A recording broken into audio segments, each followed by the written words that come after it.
சென்னையில் ஆபரண தங்கத்தின் விலை சவரனுக்கு 400 ரூபாய் உயர்ந்து ஒரு சவரன் தங்கம் 1,02,400 ரூபாய்க்கு விற்பனை செய்யப்படுகிறது. சென்னையில் நேற்று 12,750 ரூபாயாக இருந்த 1 கிராம் தங்கத்தின் விலை இன்று 12,800 ரூபாயாக உயர்ந்தது. இதன் காரணமாக தங்கத்தின் விலை சவரனுக்கு 400 ரூபாய் உயர்ந்து ஒரு சவரன் தங்கம் 1,02,400 ரூபாய்க்கு விற்பனை செய்யப்படுகிறது.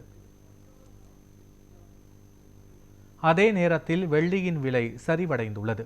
நேற்று 272 ரூபாயாக இருந்த 1 கிராம் வெள்ளியின் விலை இன்று 268 ரூபாயாக குறைந்தது.